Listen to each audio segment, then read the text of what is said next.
Язиці похвалите Його, всі люди, на древнє відяжди вісіма, Христе, Тебе сє зіждителя і Бога.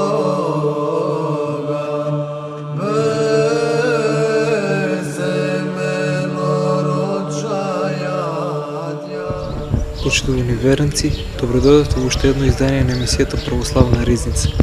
Во овој период на Великиот пост, предвидено е оваа епизода да позборуваме малку за светата тајна исповед.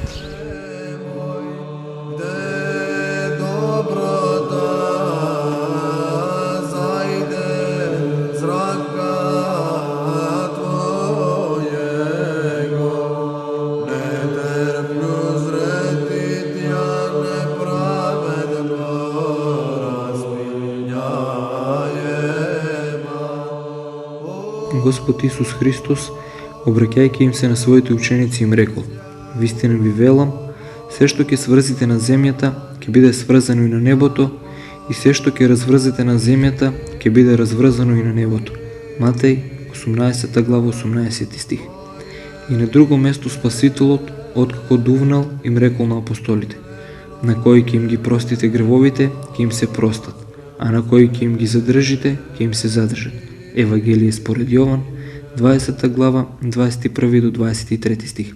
Апостолите, извршувајќи волјата Господова, оваа власт им ја определя на своите наследници, пастирите на црквата Христова, и до денешен ден секој верник кој православно и искрено ги исповедува своите гревови пред православниот свештеник може, преку неговата молитва, да добие нивно разрешување, опростување и нивно потполно отпуштање.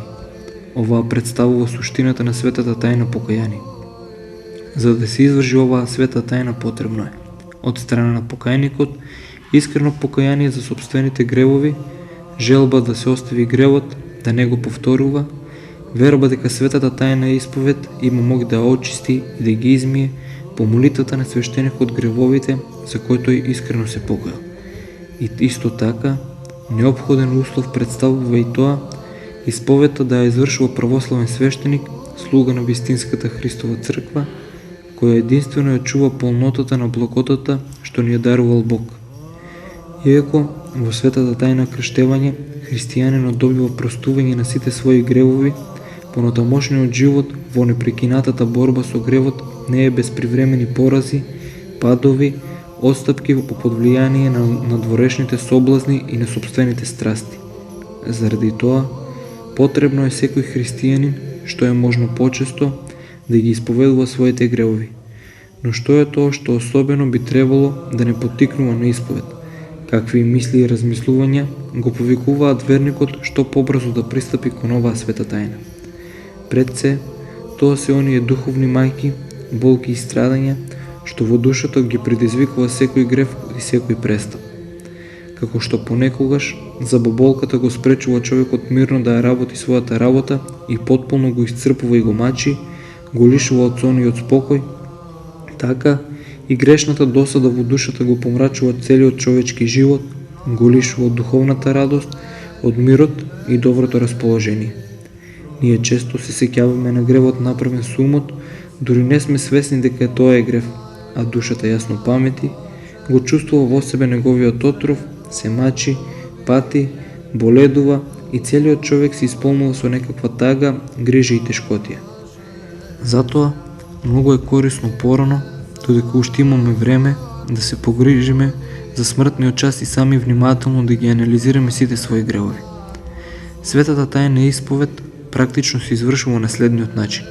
Свештеникот прво се моли со оние што сакаат да се исповедуваат, а потоа тие еден по еден приоѓаат кон аналојот на кој лежат Евангелието и крстот, се поклонуваат кон олтарот или кон крстот и Евангелието, потоа застануваат, наведнувајќи ја главата или клекнуваат на колена, што не е задолжително, и потоа свештеникот изговара кратка поука, обраќање кон покајникот, во кое накратко, но длабоко и содржински потсетува на смислата на исповедта, на одговорноста, на оно што се исповедува, на тоа дека тој или таа стои пред самиот Господ и дека свештеникот е само сведок на неговата таинствена беседа со Бога.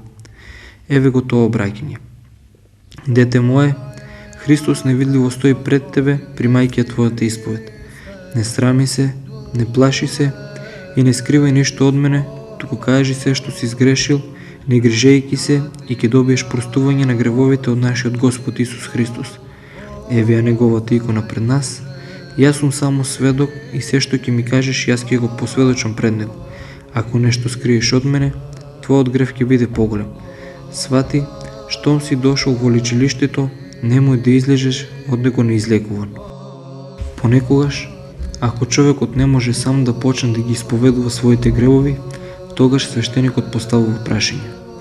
При тоа, првите прашања по редослед од требникот се прашањата за верата, за православното исповедување, за верноста на Светата православна црква. Без вера во светоста на догматите и преданието на Светата црква, или ако некој што сака да се исповеда се сомнева во нив, или ако исповедува некои еретички учења и отстапувања, сета понатамошна исповед ја губи смислата. Затоа содржината на првите прашања од прилика вака. Кажи ми, дали веруваш во се што православната црква ни го предала и не научила, или можеби се сомневаш во некое предание или учење? Да не си бил еретик или отстапник, да не си се дружил со нив, посетувајќи ги нивните собири, слушајќи ги нивните поуки или читајќи нивни книги. Значи пред се, потребно е покајникот цврсто и решително да исповедува православната вера во своето срце и да се покае за сите своји сомнежи, колебања и отстапувања од незината чистота. Особено е важно човекот решително и искрено да се покае и за сите неправославни учења и верувања во кои учествувал или во кои верувал пред обраќање во покаянието. Исповедта понатаму е возможна дури после ова. Во понатамошниот текст ќе дадеме опис на најраспространетите духовни болести, гревови, зли навики и страсти со некои објаснувања за оно што се подготвува за исповедта, за да може подлабоко да се анализира себе си, да најде попрецизни изрази и називи за своите болести, читајќи ги овие совети.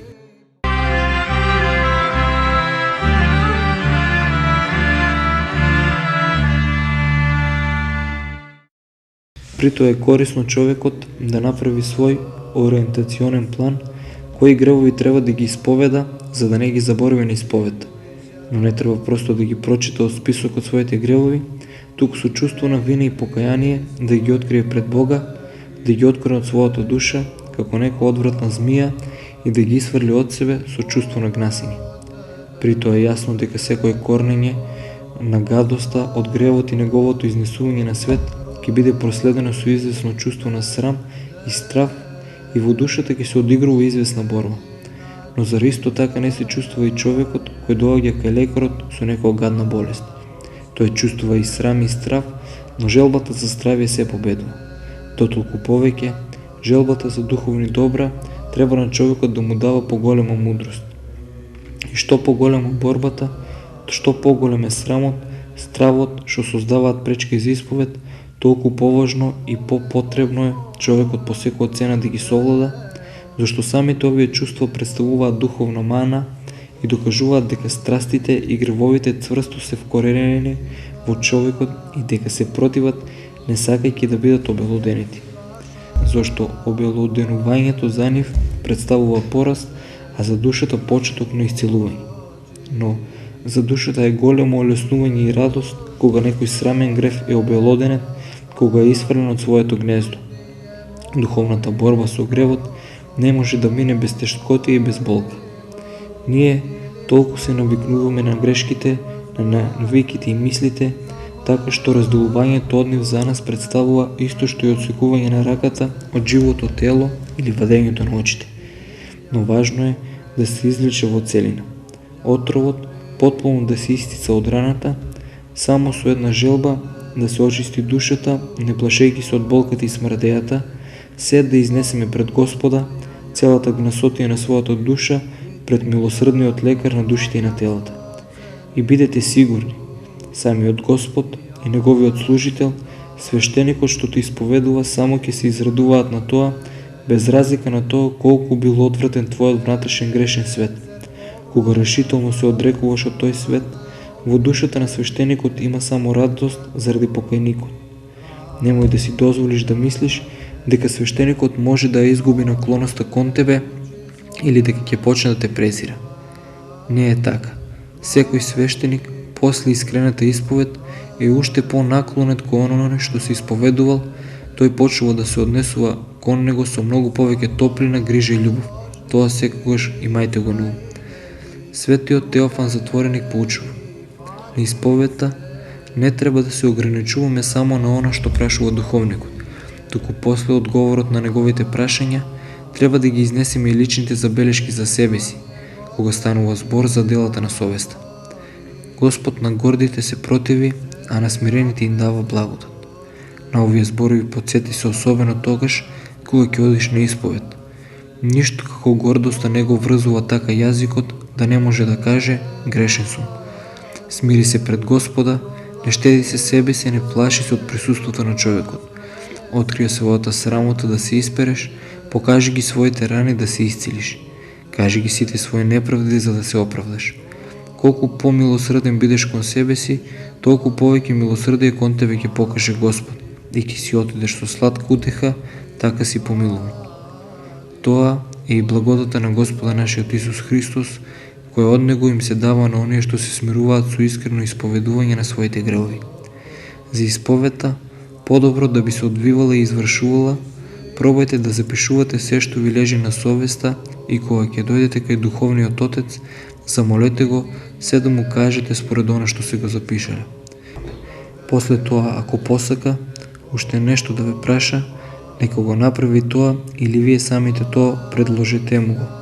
Ако така постапувате, вие секогаш ќе си одите како да сте слекли од себе се што ве стега од облеката.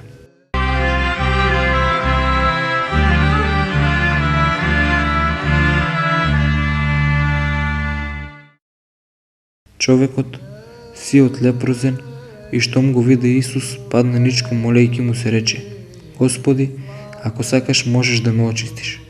Тогаш Господ рече: сакам, очисти се, и веднаш лепрата падна од него. Евангелие според Лука, 12 глава, 13 стих. Така и секоја духовна лепра исчезнува истиот час кога некој ќе падне ничком пред Господа со вера, покаяние и исповед. Таа тогаш навистина исчезнува и губи секаква моќ над него. Но штом лепрата понекогаш се враќа од истата причина од која се враќаат и телесните болести. Но оној кој оздравил му советуваат: ова немој да јадеш, ова немој да пиеш, таму немој да одиш. Ако не послуша, пак ќе ја предизвика болест.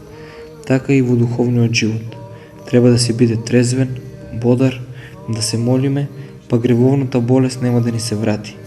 Но ако не почнеш да внимаваш на себе си, ако си допуштиш без размислување се да гледаш, слушаш, зборуваш и да правиш, како гревот одново да не добие поттик и сила. Господ на лепрозниот му заповедал да исполни се по законот. Еве што тоа значи. После исповедта треба да се прифати епитемијата и точно да се исполнува, зашто во неја е скриена голема заштитна сила. Затоа некој вели: ме совладала грешна навика и не можам да излезам на крај со себе си. Еве зошто. Или покајанието и исповедта не биле потполни, или после не си се држал внимателно, или си попуштал себе си. Сака се да се постигне без труд и самопринудување, па бива исмеен од непријателот. Биди одлучен да се бориш до смрт и покажи го тоа на дело и ќе видиш каква сила е сокриена во тоа.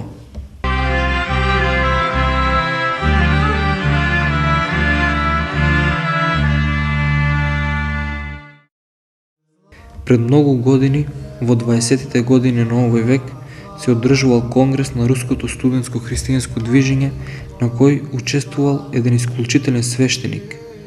Тогаш кај него дошол да се исповеда еден офицер и му рекол: знаете што, можам да ви изложам сета лага на својот живот, но ја сваќам само со главата. Моето срце притоа останува потполно недопрено. Сеедно ми е, со главата сваќам дека сето тоа е зло, а мојата душа никако не одговара со болка или со срам. На тоа свештеникот направил исклучителна и несекојдневна работа. Му рекол: немојте да се исповедувате кај мене, затоа што тоа е потполно залудно. Но утре, пред да почнам да служам света литургија, излезете пред царските двери и кога ќе се соберат сите, кажете го ова истото што ми го рековте мене и исповедувајте се пред целото собрание. Офицерот се согласил на тоа, затоа што чувствувал дека е мртов, дека нема живот во него и дека само разум и глава, додека срцето му е мртво и животот во него сгасна. Излегол и со чувство на ужас мислел: сега ќе почнам да зборувам и целото собрание ќе ми го сврти грбот. Сите ќе ме погледнат со ужас и ќе помислат: мислевме дека е пристоен човек, а всушност е никаквец. И тоа не само никаквец, туку и мртовец пред Бога. Утредната станал, го совладал својот страв и ужас и почнал да зборува. И се случило нешто што воопшто не го очекува. Во моментот кога рекол поради што застанал пред царските двери, сите верници се свртеле кон него со сомилосна љубов. Почувствувал дека сите се отвориле кон него, дека ги расшириле своите раце, дека сите со ужас мислат на тоа како го боли и колку му е тешко, и тој почнал да плаче и во солзи да изговори својата исповед. За него во тој миг започнал нов живот.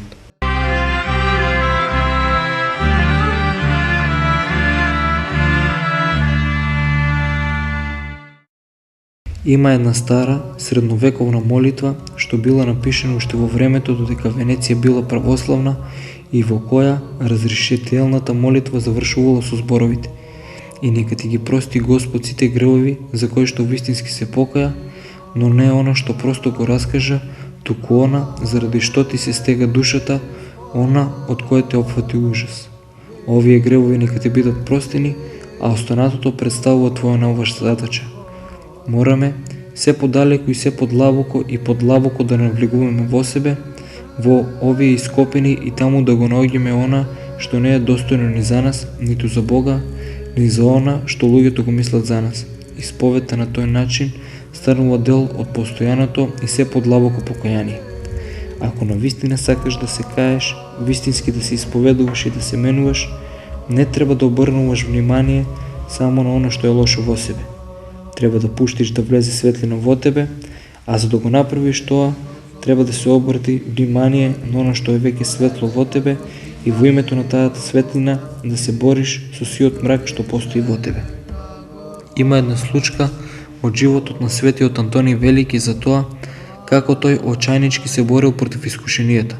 Толку се борил што изнемоштел и накрај паднал на земјата и лежал без сила. Однаш пред него се појавил Христос, а Антони, немајки сили да стане, му рекол: Господи, каде беше кога толку очајнички се борев? Христос му одговорил: невидливо стоев покрај тебе, подготвен да стапам во борба ако ти подклекнеше, но ти не се предаде, победи. Значи, секој од нас може да научи вака да се каи секој пат на исповед да доаѓа со нова победа и со ново, пошироко и подлабоко гледање на бојното поле. Можеме да добиеме простување на нашите гревови од Христа, простување за оно што веќе почнавме да го победуваме и благодат, нова сила за да го победиме она што сте уште не сме го победили. Во молитвата што свештеникот ја изговара пред исповедта на секој човек се вели: еве чедо, Христос невидливо стои пред тебе, примајќи ја твојата исповед. Јас сум само сведок. И ова мораме да го запаметиме, затоа што не се исповедуваме на свештеникот и затоа што тој е наш судија.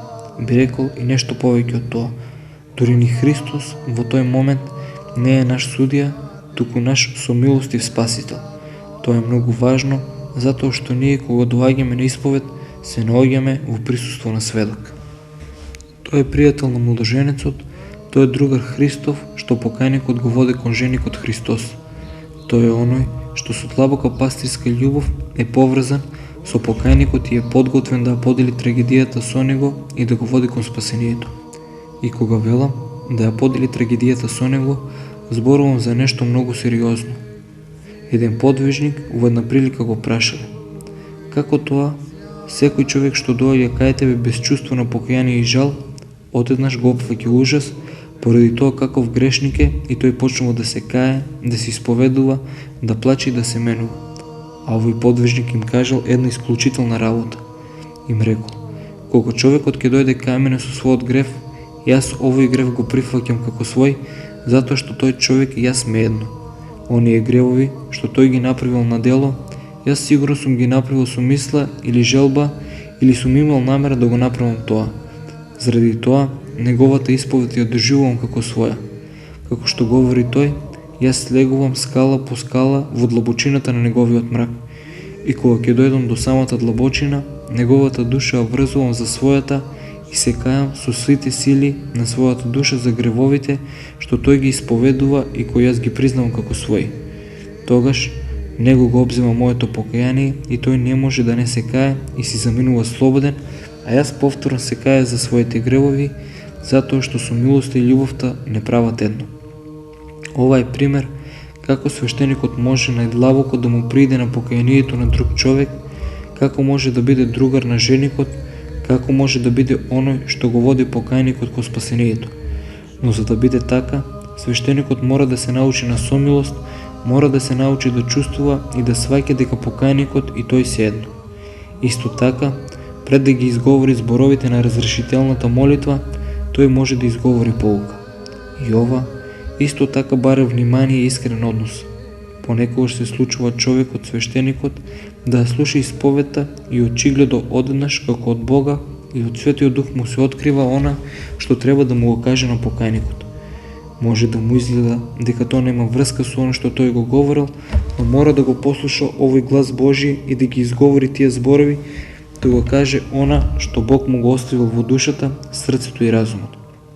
И ако постапи така, дури кога тоа, како да нема врска со исповедта што ја принесол покајникот, тој го зборува оно што му е потребно на покајникот. Понекогаш се случува тој да не чувствува дека тие зборови му се дадени од Бога. Така било и со апостолот Павле, кога тој во оваа или во онаа прилика во своите посланија говори: "Ова ви го зборувам од името Божјо, името Христово, а ова ви го зборувам од свое лично име." Тоа не е моje измислување, тоа е она што го знам и од своето лично искуство ќе го доверам, искуството на мојата гревовност, моето покаяние и она што ми училе други луѓе што се почисти и подостојни од мене. А се случува и тоа да не можеме да го кажеме. Во тој случај можеме да речеме: еве што прочитав кај светите отци и што прочитав во Светото писмо. Тоа можам да ти го понудам, на тоа обрати внимание, размисли и можеби преку овие зборови од Божественото писмо Бог ќе ти го каже она што јас не можам да ти го кажам. А понекогаш свештеникот треба да рече: "Целата душа ме болеше заради тебе за време на твојата исповед, но ништо не можам да ти кажам по тој повод. Ќе се молам за тебе, но навистина не можам да ти дадам совет."